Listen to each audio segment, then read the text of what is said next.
Hello, good evening to you all. कैसे हैं आप सारे लोग और कैसी चल रही है आपकी प्रिपरेशन। आई होप सारे लोग मस्त होंगे और सारे लोगों की प्रिपरेशन बहुत अच्छी चल रही होगी। ओके, तो जैसे कि आपको पता है मैं मेरे चैनल पर करा रही हूँ यूजीसी नेट दिसंबर 2025 के एग्ज़ाम की preparation for the political science students.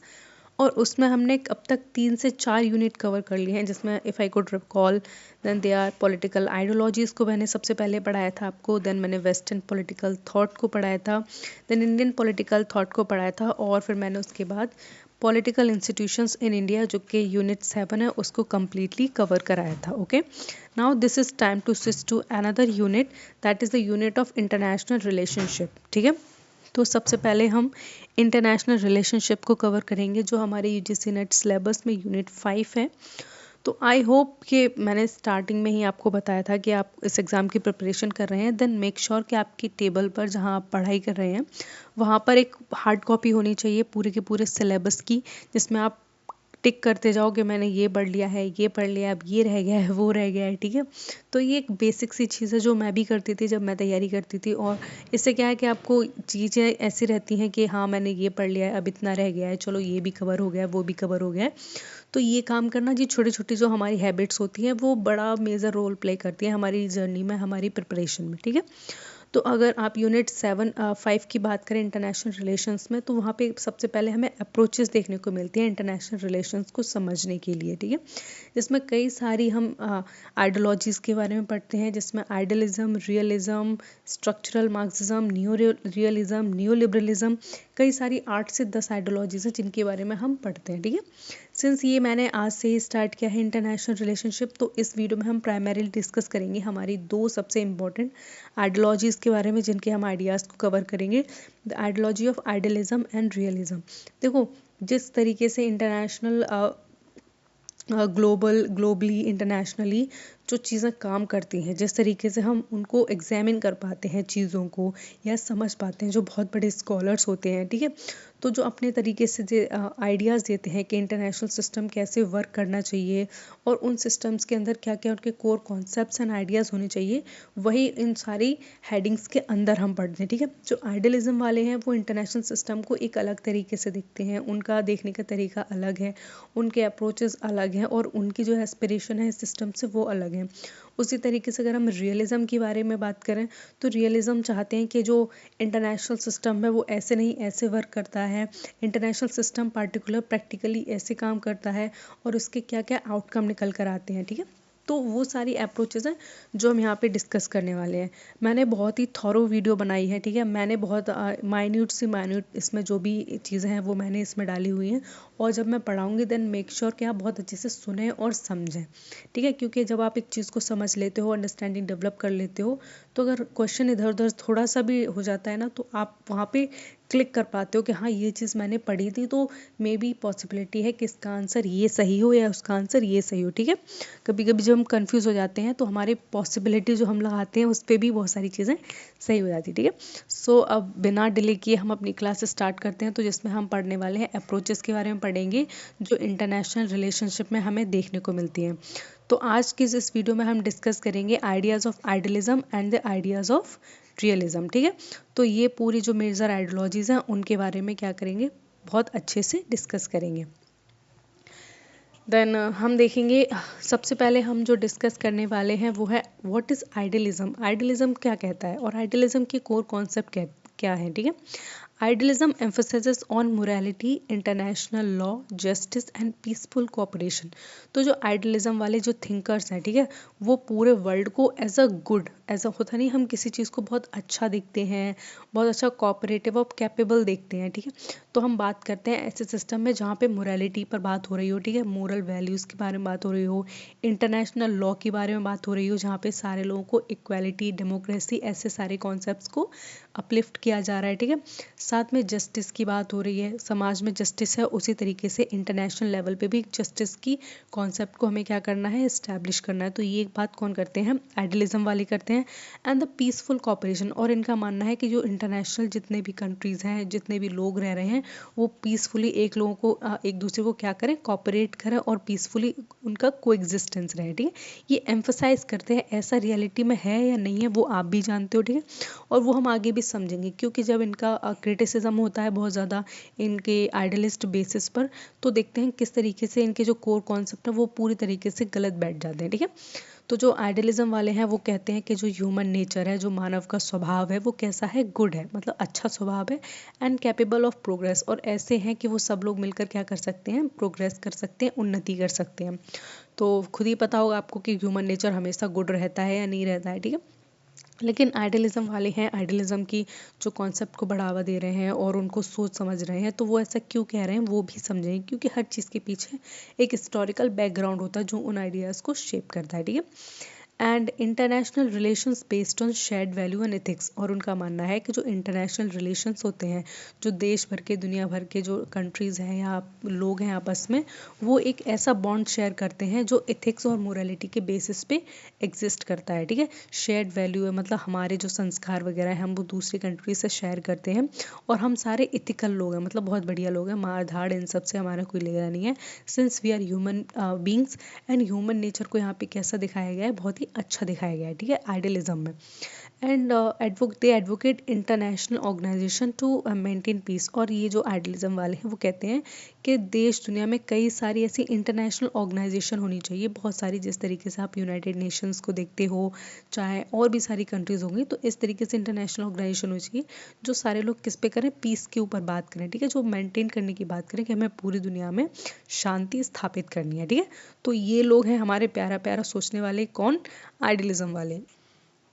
देखो, अब हम इनके अगर आइडियाज़ के बारे में अब डिस्कस करें कि जो आइडियलिज्म वाले हैं वो इतने अच्छे आइडियाज़ को सोच रहे हैं, कहाँ से सोच रहे हैं, तो एक हिस्टोरिकल बैकग्राउंड इनकी आइडियाज़ को शेप कर रहा है। तो वो हिस्ट्री में कौन कौन सी चीज़ें चल रही हैं, देखो, जो आइडियलिज्म का कॉन्सेप्ट आया है वो वर्ल्ड वॉर फर्स्ट के बाद आया है। ठीक है, वर्ल्ड वॉर में क्या हुआ था, बहुत ज़्यादा लोग मारे गए थे, और जो सारी कंट्रीज़ हैं वो 2 ब्लॉक में डिवाइड हो गई थी, और आपस में लोग खूब लड़ रहे थे, और काफ़ी सारी डेथ वगैरह हुई थी। ठीक है, तो आइडियलिज्म तब निकल कर आया जब उसने विटनेस किया फर्स्ट वर्ल्ड वॉर, और जब वहाँ के जो थिंकर्स थे, एनालिस्ट होते हैं जितने भी, तब उन्होंने कहा कि ये सब बहुत ज़्यादा गलत है। ठीक है, ये नहीं होना चाहिए, क्योंकि अगर आप एक कांस्टेंट वॉर की पोजीशन में रहते हो, कांस्टेंट कंपटीशन की पोजीशन में रहते हो, तो हमेशा नुकसान दोनों ही पार्टीज़ का होता है। ठीक है, किसी का गेन नहीं होता है, लूज़ ही होता है, चाहे विनर पार्टी होती है वो, और जो कम्प्लीटली डिफीटेड पार्टी हो जाती है वो भी। तो वर्ल्ड वॉर 1 के बाद एक ऐसे इंटरनेशनल ऑर्डर को शेप करने की बात की गई जो शेयर्ड वैल्यूज़ रखे, इथिकल हो पूरी तरीके से, और एक ऐसा इंटरनेशनल ऑर्गेनाइजेशन बनाया जाए जो क्या करता हो, पीस को मेंटेन करता हो। एक ऐसा ऑर्गेनाइजेशन, जब अगर 2 देशों के बीच में कोई भी बात हो जाए या 2 देशों के बीच में कैसा भी कोई मतभेद हो जाए, तो वहाँ पर जाके वो अपनी बात रख सकें, अपनी बात कह सकें, और वहाँ पे जो हमारे हथियार हैं उन सबको उठाने की ज़रूरत ना पड़ पाए। जैसे होता है ना, डिप्लोमेटिकली और पीस टॉक के थ्रू क्या होता है, हम कई बड़ी बड़े युद्ध को सुलझा लेते हैं। तो इन सारी बातों को क्या करते हैं ये लोग, एडवोकेट करते हैं। ठीक है, एंड दूसरा क्या है, strong influence of Woodrow Wilson. देखो, वुड्रो विल्सन ना उस टाइम कौन थे, वुड्रो विल्सन को अगर आप देखोगे तो प्रेसिडेंट रहे हैं ये यूएसए के। तो वुड्रो विल्सन ने अपना एक 14 प्रिंसिपल दिया था, मतलब उनका कोई एक बहुत इंपॉर्टेंट वर्क था, उसमें इन्होंने बताया था कि हमें इंटरनेशनल बॉडीज़ को कैसे काम करना चाहिए और किस तरीके से अच्छे से रहना चाहिए, ताकि पूरी दुनिया भर में पीस को हम मेंटेन कर सकें। ठीक है, ये थोड़े आइडियलिस्ट थिंकर थे और ये थोड़ा अच्छे सोचते थे। कौन, वुड्रो विल्सन। तो वुड्रो विल्सन का भी आपको नाम याद रखना है। And it aim to prevent future war. और देखो, आइडियलिज्म का जो कॉन्सेप्ट दिया गया था वो इसलिए नहीं दिया गया था कि पूरी दुनिया एकदम इंटरनेशनल लॉ में और पीसफुल कॉपरेशन में एकदम से आ जाए। ठीक है, वो इसलिए और दिया गया था क्योंकि हम पूरी दुनिया को एक दूसरे वॉर से बचाना चाहते थे। ठीक है, ये सारे थिंकर कहते थे कि अगर आपको वर्ल्ड वॉर फर्स्ट जैसा कोई और अनदर वॉर नहीं चाहिए, तो हमें हर हाल में आइडियलिज्म क्या करना पड़ेगा, इसको प्रमोट करना पड़ेगा, पूरी दुनिया में आइडियलिज्म के आइडियाज़ को फैलाना पड़ेगा। ठीक है, हर देश में, हर देश की सरकार को इसको फॉलो करना पड़ेगा। ठीक है, and it is rooted in liberal political democracy. देखो, और ये इसके जो कोर आइडियाज़ है वो कहाँ से आते हैं, लिबरल पॉलिटिकल थ्योरी से आते हैं। ठीक है, यहाँ पे हम इंडिविजुअल लिबर्टी की बात करते हैं, इंडिविजुअल एग्जिस्टेंस की बात करते हैं, सारे लोगों के मिलजुल के रहने की बात करते हैं। ठीक है, तो वहाँ से ये सारे आइडियाज़ निकल कर आते हैं किसके, आइडियलिज्म की। ठीक है, तो आपको याद रखनी है ये सारी चीज़ें आइडियलिज्म के बारे में, ऐसा नहीं कि अभी पढ़ के और आपस में भूल गए थोड़ी देर बाद। ठीक है, तो नेक्स्ट आपको यहाँ से थोड़ा सा फोकस होने की और अच्छे से ज़रूरत है, क्योंकि यहाँ पे कोर कॉन्सेप्ट्स को हम मेजर प्रिंसिपल्स को डिस्कस करेंगे। तो जो आइडियलिज्म की मेजर प्रिंसिपल है वो क्या करते हैं, सबसे पहले प्रमोशन ऑफ डेमोक्रेसी। ये पूरे देश दुनिया में क्या है, डेमोक्रेटिक फॉर्म ऑफ गवर्नमेंट को क्या करते हैं, ये प्रमोट करने की बात करते हैं और उसके अपलिफ्टमेंट की बात करते हैं। देखो, अगर डेमोक्रेसी होगी तो अल्टीमेटली लोगों में अवेयरनेस होगी हर चीज़ को लेके। इंडिया की बात नहीं कर रही हूँ, इंडिया से बाहर की बात कर रही हूँ। सारे कंट्रीज़ के लोगों को पता होगा कि उनकी गवर्नमेंट क्या कर रही है, क्या नहीं कर रही है। ठीक है, कैसे वर्क कर रही है, नेक्स्ट टाइम में उसको इलेक्ट करना है नहीं करना है, ये सारे किसको पता होगा, वहाँ के लोगों को पता होगा। और ये कब आएगा, जब उन्हें वॉइस का अधिकार कब मिलेगा, जब वो एक डेमोक्रेटिक कंट्री में रह रहे होंगे। तो जो आइडियलिज्म का कॉन्सेप्ट है वो डेमोक्रेसी को बहुत प्रमोट करता है। वो कहता है कि दुनिया भर के देशों में हमें डेमोक्रेसी को लाना होगा। साथ में कहता है एडवोकेसी ऑफ कलेक्टिव सिक्योरिटी, और उनका मानना है कि कलेक्टिव सिक्योरिटी होनी चाहिए। कलेक्टिव सिक्योरिटी का मतलब है, अगर 8-10 दोस्त हैं, उनमें से अगर एक दोस्त गलत रास्ते पर चल रहा है तो 9 जो दोस्त हैं वो कलेक्टिवली साथ हो जाएं और उसमें एक चांटा लगा दें। ठीक है, चांटा वाली बात नहीं कर रही हूँ मैं, बात कर रही हूँ प्यार से समझाने की, क्योंकि since we are learning about idealism, ideology of international relationship, तो हमें मार धाड़ की बात यहाँ बिल्कुल नहीं करनी है। तो हम क्या करें, पीस के थ्रू, नेगोशिएशन के थ्रू क्या है, हम लोगों को समझाएं और उनको सही रास्ते पे लाएं। तो कलेक्टिव सिक्योरिटी का सबसे बेस्ट जो एग्जाम्पल निकल कर आता है वो लीग ऑफ नेशंस निकल कर आता है। अगर लीग ऑफ नेशन के बारे में आप नहीं जानते हैं तो यूनाइटेड नेशन से पहले एक बहुत बड़ी इंटरनेशनल ऑर्गेनाइजेशन बनी थी जिसको लीग ऑफ नेशंस कहते हैं। लेकिन कई बड़े बड़े सारे देशों ने इसको नहीं ज्वाइन किया था, क्योंकि सिंस ये बहुत वीक ऑर्गेनाइजेशन की तरीके से देखी जाती है। ठीक है, और ये सेकेंड वर्ल्ड वॉर को प्रिवेंट नहीं कर पाई, तो इसको बंद कर दिया गया, या फिर इसका ही रीनेम बोल सकते हैं, यूनाइटेड नेशंस को बना दिया गया था, जो अभी तक कारगर मानी जाती है कई हद तक, लेकिन बहुत तरीक़ों से फेल भी है। वो हम जब पढ़ेंगे तब मैं बताऊंगी कैसे। ठीक है, तो कलेक्टिव सिक्योरिटी की बात करते हैं। And they believe in rule of law. ठीक है, और ये बिलीव करते हैं किस पर, रूल ऑफ लॉ, मतलब कि नियम कानून का ही शासन होना चाहिए, लॉ के हिसाब से ही किसी कंट्री में रूल होना चाहिए। ठीक है, and focus on international cooperation, और साथ में ये फोकस करते हैं इंटरनेशनल कॉपरेशन में। ठीक है, विश्व दुनिया भर के जितने भी देश हैं वो आपस में सहभागिता के साथ रहें, आपस में अच्छे से लड़ाई दंगा ना करें। ठीक है, अच्छे से रहें। किसी के देश में मान लो भुखमरी है तो दूसरे देशों का एक कर्तव्य बनता है कि वहाँ पर जाके क्या करें, फाइनेंशियल या फिर जो भी मटेरियल एड है वो सारी चीज़ें पहुँचाएं। ठीक है, तो इसी को तो हम इंटरनेशनल कॉपरेशन कहते हैं, जो कि हम बहुत सारे देशों से करते हैं। जो हमारे मित्र राष्ट्र हैं, जो भी हमारे साथ अच्छे संबंध रखते हैं, हम उनके साथ इंटरनेशनली कॉपरेट करते हैं। ठीक है, and it also promote diplomacy over war. देखो, ये जो लोग हैं वो ना डिप्लोमेसी पे बहुत ज़्यादा फोकस करते हैं। डिप्लोमेसी का बात अगर मैं बात करूँ तो डिप्लोमेसी का मतलब होता है ये पीस टॉक पे बहुत ज़्यादा क्या करते हैं, एम्फोसाइज करते हैं।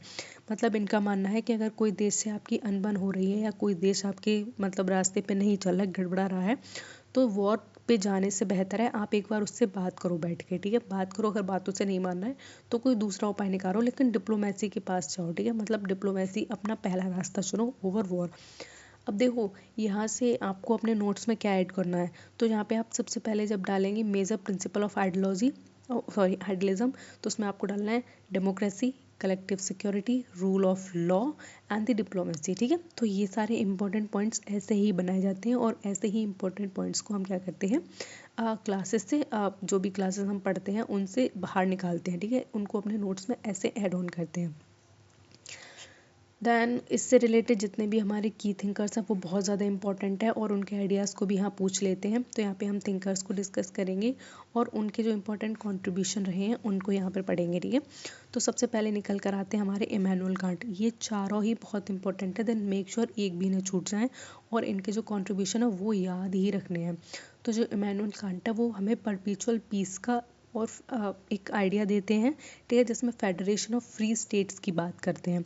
फ्री स्टेट्स का मतलब इन्हें कंट्रीज से बोला गया है, तो उनकी एक फेडरेशन होनी चाहिए। फेडरेशन का मतलब आप सिंपल से समझते हो, जब डिवीजन ऑफ पावर होता है तो हमें लेस कॉन्फ्लिक्ट देखने को मिलता है किसी भी चीज़ में, चाहे मैं स्टेट यूनियन की बात करूँ या यूनियन की बात करूँ या इंटरनेशनल वर्ल्ड में बात करूँ, ठीक है। दूसरा इंपॉर्टेंट जो थिंकर निकल कर आते हैं वो है वुड्रो विल्सन। तो वुड्रो विल्सन का तो बहुत ज़्यादा इंपॉर्टेंट चीज़ निकल कर आती है, इनका आइडियलिज्म में बहुत बड़ा हाथ निकल कर आता है, ठीक है, मतलब बहुत बड़ा कंट्रीब्यूशन देखने को मिलता है। तो वुड्रो विल्सन के 14 पॉइंट्स निकल कर आते हैं, और लीग ऑफ नेशन की जिसमें उन्होंने बात की थी कि लीग ऑफ नेशन होना चाहिए, तो उसमें जो 14 पॉइंट्स थे ना वो इसी तरीके से पॉइंट्स थे कि हम इंटरनेशनली पूरे वर्ल्ड में कैसे कॉपरेट कर सकते हैं, हम कैसे कोई संस्था बना सकते हैं जो संस्था काम करेगी। तो इनके 14 पॉइंट्स में थे जो कि बहुत ज़्यादा फेमस हो गए, और उन्हीं 14 पॉइंट्स की तर्ज पर लीग ऑफ नेशन बना था बाद में। ह्यूगो ग्रोटियस की अगर मैं बात करूँ, he is the father of international law, ये आपको याद रखना है, स्टार मार्क कर लेना। एंड नॉर्मन एंजल की बात करूँ, वॉर इज़ इकोनॉमिकली इरेशनल। तो जो नॉर्मन एंजल है वो कहते हैं कि जो वॉर होती है, जो युद्ध होता है, वो हमें फाइनेंशियली क्या करता है, बहुत ज़्यादा डाउन कर देता है, और इकोनॉमिकली ये इरेशनल है। मतलब तुम खुद सोचो, किसी के साथ अगर आप बिना पैसे के हथियार मतलब वॉर लड़ रहे हो, तो सबसे पहले तो तुम पहले ही दिन हार जाओगे, और अगर आप वॉर पैसों से लड़ रहे हो तो तुम बहुत ज़्यादा बेवकूफ़ हो, अपने ही देश की इकोनॉमी गिरा रहे हो, अपने ही लोगों को भूखा रख रहे हो, और अपना ही स्टेटस क्या कर रहे हो, एकदम लो कर रहे हो, ठीक है। तो जो थिंकर हैं और इनकी 4 इंपॉर्टेंट कंट्रीब्यूशन है, ये आपको हर हाल में याद रखनी है, क्योंकि एग्जाम में यहाँ से क्वेश्चन हर हाल में पूछ ही लेता है, ठीक है। नेक्स्ट हम यहाँ पे जो डिस्कस करेंगे वो है इंस्टीट्यूशंस दैट रिफ्लेक्ट आइडियलिज्म। ऐसे कौन कौन से इंस्टीट्यूशंस हैं जो क्या है, आइडियलिज्म की तर्ज पर बने हैं, या फिर जो आइडियलिज्म के आइडियाज़ हैं या बिलीव्स हैं उनको फॉलो करते हैं, उनके कुछ कुछ आइडियाज़ हमें उनमें रिफ्लेक्शन देखने को मिलता है। तो सबसे पहले लीग ऑफ नेशन है, जो कि वर्ल्ड वॉर फर्स्ट के बाद बना था, ठीक है, जिसमें सारे कंट्रीज़ को एकजुट मतलब एक ऑफिस बनाया गया था, जिसमें ये मतलब होप थी लोगों की कि यहाँ पे सारे लोग बैठ के बातें करेंगे, अपनी अपनी बातें रखेंगे, और फ्यूचर में ऐसा कोई वॉर नहीं होगा। लेकिन बाद में लीग ऑफ नेशन फेल हो जाता है, क्योंकि सेकेंड वर्ल्ड वॉर अपने आप हो जाता है, ठीक है। दूसरा है यूनाइटेड नेशन, जो कि सेकेंड वर्ल्ड वॉर के बाद होता है। ये भी एक ऐसा हमें इंटरनेशनल ऑर्गेनाइजेशन देखने को मिलता है जो पीस की बात करता है, जो कोऑर्डिनेशन की बात करता है, कलेक्टिव सिक्योरिटी की बात करता है। बाकी हम इंटरनेशनल कोर्ट ऑफ जस्टिस की बात करें, वर्ल्ड ट्रेड ऑर्गेनाइजेशन की बात करें, यूनेस्को की बात करें, WHO, वर्ल्ड हेल्थ ऑर्गेनाइजेशन, ये सारे क्या है, ग्लोबल नॉर्म्स हैं या फिर ग्लोबल इंस्टीट्यूशन है जो आइडियलिज्म के आइडिया को क्या करती हैं, प्रमोट करती हैं। अगर आप वर्ल्ड हेल्थ ऑर्गेनाइजेशन की बात करें तो कौन सा इसमें ये कहते हैं कि लोगों को मारो पीटो, क्या करते हैं, ये इंडेक्स निकालते हैं कौन सी कंट्री में कितने बच्चे हैं, कौन से मतलब बच्चे अच्छा खा पी रहे हैं, कौन सा नहीं कर पा रहे हैं, ये सारी चीज़ें करते हैं, ठीक है। तो ये एक इंस्टीट्यूशन रिफ्लेक्ट करता है अपने आइडियलिज्म के कॉन्सेप्ट्स को, ठीक है। नेक्स्ट हम इसमें देखें, नेक्स्ट यहाँ पे हम देखेंगे क्रिटिसिज्म ऑफ आइडियलिज्म। तो देखो, हर आइडियोलॉजी का हमने अब तक क्रिटिसाइज़ किया है, देन बी मेक श्योर कि आप आइडियलिज्म का भी क्रिटिसिज्म पढ़ते जाए, ठीक है। तो देखो, आइडियलिज्म को हम क्रिटिसाइज़ करते हैं तो उसके बारे में कहते हैं it is to optimistic about the human nature. इसका मतलब है कि जो ह्यूमन नेचर है उससे हमने कुछ ज़्यादा ही एस्पिरेशंस लगा ली हैं as a good human being उसको समझ के, ठीक है। And it ignore power politics, और ये क्या कहता है, जो आइडियलिज्म है वो क्या है, पावर पॉलिटिक्स को कम्प्लीटली इग्नोर करता है। अब देखो, पावर पॉलिटिक्स की अगर मैं बात करूँ तो इसका मतलब होता है कि कौन सी कंट्रीज़ के पास सबसे ज़्यादा पावर है, वो कंट्री दूसरी कंट्रीज़ जो कम पावरफुल उन पे हावी हो रही है। तो ये हमें क्या देखने को मिलता है, ठीक है, मतलब हमने आज तक देखा है कि किस तरीके से USA ने बहुत सारी कंट्रीज़ पे कोई इल्ज़ाम लगा के या फिर बहुत ज़्यादा कंट्रीज़ का एक्सप्लॉयटेशन किया है, ठीक है, जो बड़े बड़े नेशंस हैं उन्होंने। तो ये पावर पॉलिटिक्स के अंदर आता है सब कुछ, तो इसको तो तुमने इग्नोर ही कर दिया, आइडियलिज्म वालों को भी ये एलिगेशन लगाते हैं।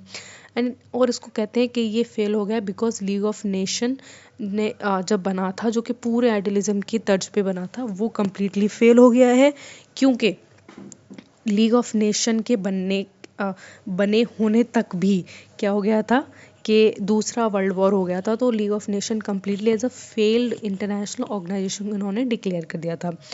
देन जो रियलिस्ट है वो कहते हैं international system is an anarchy. जो इंटरनेशनल सिस्टम है वो एक तरीके से एनार्की है। एनार्की का मतलब है कोई एक प्लेयर नहीं है, अगर दो कॉम्पिटिटर्स हैं उनमें से दोनों अचानक से वीक पड़ जाते हैं तो तीसरा कॉम्पिटिटर अपने आप निकल के सामने आ जाता है।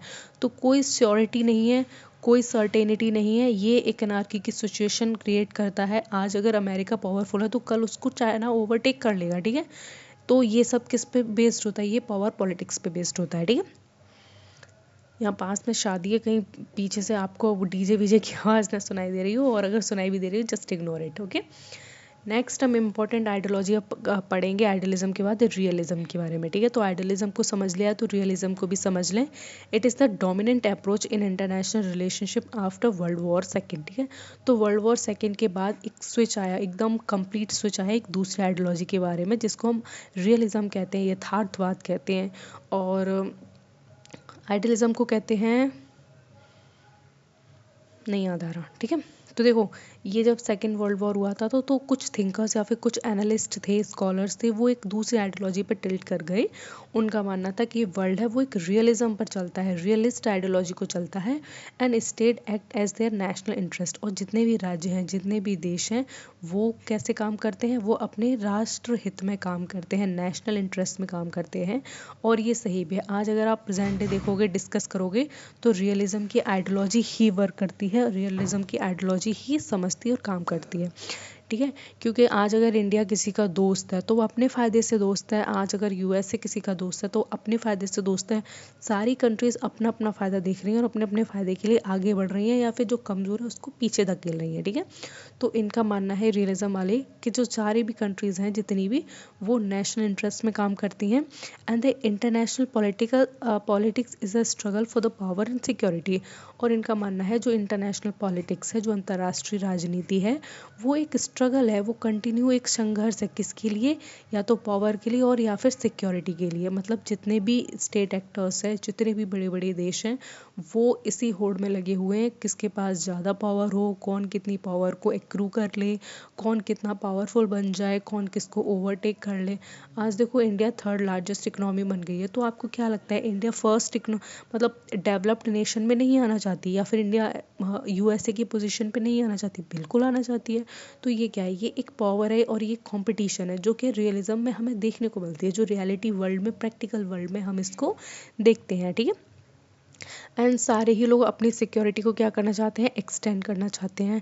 And world system is anarchic. और जो रियलिज्म वाले हैं वो कहते हैं कि जो वर्ल्ड का सिस्टम है पूरा, वो एनार्किकल है, ठीक है। इनका मानना है कि कोई वर्ल्ड गवर्नमेंट नहीं है, मतलब कोई ऐसी सरकार नहीं है जो पूरे देश में आइडियलिज्म की कैसी भावना को बढ़ाए या फिर आइडियलिज्म के आइडियाज़ को प्रमोट करे, ठीक है।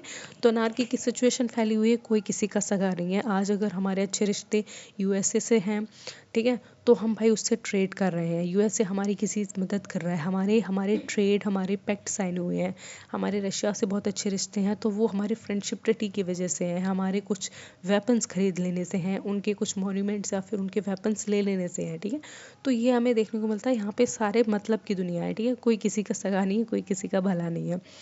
साथ में इनके की प्रिंसिपल्स डिस्कस करेंगे रियलिज्म के बारे में। तो ये कहते हैं state is the primary actor. इनका मानना है जो राज्य होते हैं वो प्राइमरी एक्टर होते हैं, ठीक है। मतलब वही फोर फ्रंट पे खड़े हुए हैं, उन्हीं के नाम पर सारी राजनीति चल रही है।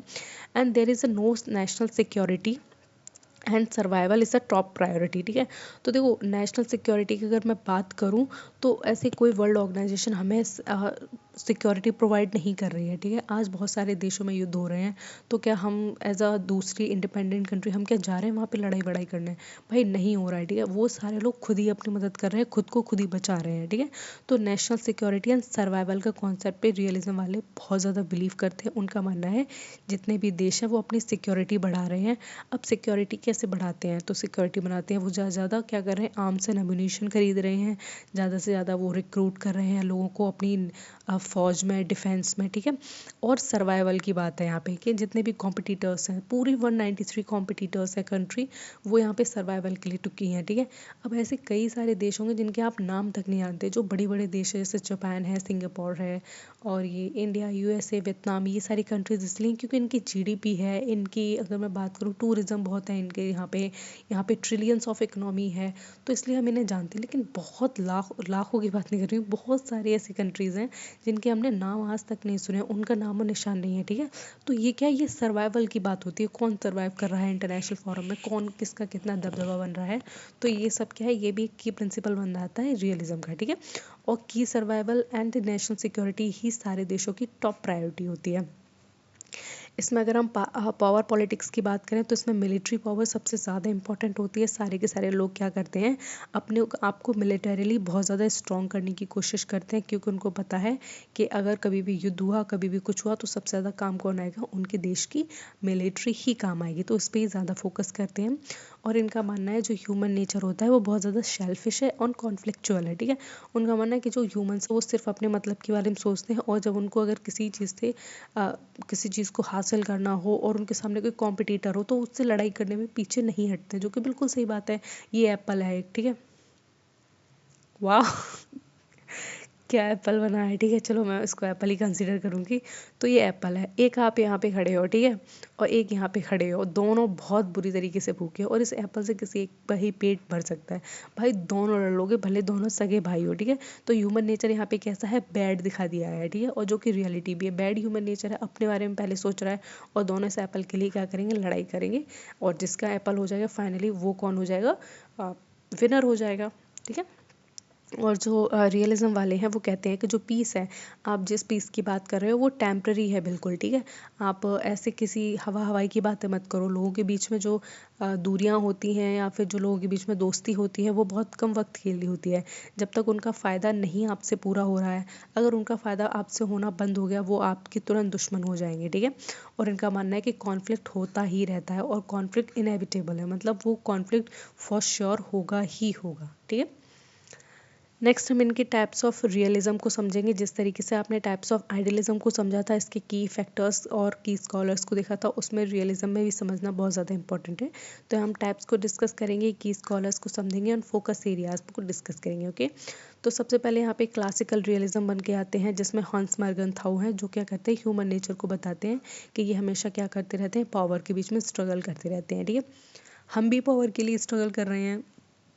हम पावर के लिए स्ट्रगल ऐसे कर रहे हैं, हमें आज पढ़ाई कर रहे हैं, इस एग्ज़ाम की तैयारी कर रहे हैं, क्योंकि हमें पता है कल को हमारी जॉब लग जाएगी। तो हम अपने साथ के रहने वाले हज़ारों लोगों से क्या हो जाएंगे, बेहतर हो जाएंगे, हमारा स्टेटस बढ़ जाएगा, हमारे पास क्या आ जाएगी, हमारे पास पावर आ जाएगी, पावर ऑफ मनी आ जाएगी, पावर ऑफ प्रेस्टीज आ जाएगी, ठीक है। तो ये ह्यूमन नेचर है, हमेशा पावर के लिए क्या करता है, स्ट्रगल करता रहता है। ये हॉन्स मर्गनथाउ का स्टेटमेंट है, जो याद रखना, जो क्लासिकल रियलिज्म का एक फीचर है। न्यो रियलिज्म वाले क्या कहते हैं, जिसमें केनेथ वॉल आते हैं, वो कहते हैं एनार्किकल स्ट्रक्चर ऑफ सिस्टम। उनका मानना है कि जो पूरा वर्ल्ड है वो एनार्किकल स्ट्रक्चर पे बेस्ड है, ठीक है। नेक्स्ट यहाँ पे इम्पोर्टेंट देखो, ये दोनों बहुत इंपॉर्टेंट है, इनको याद रखना है। ऑफेंसिव जो रियलिज्म है उसका कॉन्फ्लिक्ट हमें जॉन मियरशिमर ने दिया है। तो ऑफेंसिव रियलिज्म को अच्छे से याद रख लेना। इनका मानना है कि जो स्टेट्स होते हैं, जितने भी राज्य हैं, जितने भी देश हैं इस दुनिया भर में, वो अपनी पावर को ज़्यादा से ज़्यादा बढ़ाने की कोशिश करते हैं, ठीक है। मतलब मैक्सिमम पावर वो क्या करते हैं, रिटेन रख करने की कोशिश करते हैं। देखो, दो ही चीज़ हो सकती हैं, या तो ऑफेंसिव आप स्ट्रैटेजी अपनाओ या फिर डिफेंसिव स्ट्रैटेजी अपनाओ। अगर आपसे कोई बड़ा है तो उसके आगे या तो आप झुक कर रहो, ठीक है। और अगर आप झुक कर रहना पसंद नहीं करते हो तो अपनी पावर को इतना इन्हेंस कर लो कि आप उससे डबल हो जाओ, ठीक है। तो इसको कहते हैं ऑफेंसिव एंड रियलिज्म और डिफेंसिव, ठीक है। तो ऑफेंसिव रियलिज्म को प्रोपाउंड करते हैं मियरशिमर, जिनका मानना है कि जो स्टेट होते हैं वो बहुत ज़्यादा अपनी पावर को क्या करते हैं, पावर को एक्सटेंड करते हैं, पावर को एक्सपेंड करते हैं, ठीक है। वहीं जो डिफेंसिव रियलिज्म वाले होते हैं वो कहते हैं ऐसा नहीं है, जिसको कीनेथ वॉल्ड ने दिया है, ठीक है। ये इंपॉर्टेंट रखना, क्योंकि ये एग्जाम में पहले आ चुका है। एंड ये कहते हैं there should be a balance not domination. का मानना है कि बैलेंस होना चाहिए, मतलब डोमिनेंस नहीं हो चाहिए। अब जब मैं डिफेंस की बात करूँ तो यहाँ पे क्या है, मतलब आपने सामने वाले की अथॉरिटी को स्वीकार कर लिया है, ठीक है, उससे लड़ाई वड़ाई करना नहीं चाह रहे हो, ठीक है। आपकी डिफेंसिव अप्रोच है, आप या तो किसी से बच जाओ, और अगर भिड़ जाओ तो फिर ये श्योर करो कि आप उससे ज़्यादा ताकतवर हो, ठीक है। ठीक है, तो यहाँ तक आपको सारी चीज़ समझ में आ गई। नेक्स्ट हम यहाँ पे देखेंगे major concept of in realism. तो रियलिज्म में मेजर कॉन्सेप्ट्स क्या क्या हैं वो समझेंगे। तो सबसे पहले कॉन्सेप्ट निकल कर आता है balance of power. Balance of power का मतलब होता है prevent one state from becoming dominant. देखो, ऐसा बैलेंस होना चाहिए पावर का कि जो दो स्टेट्स हैं, जो दो स्टेट एक्टर्स हैं, उनकी पावर में क्या होना चाहिए, बराबर होना चाहिए, ठीक है। तो इससे क्या होता है कि लोग डरते भी हैं, और उनके उनमें क्या होता है कि डोमिनेंट की या फिर ऐसी कोई एरोगेंस या हेजेमनी वाली कोई सिचुएशन अराइज नहीं हो पाती है, ठीक है।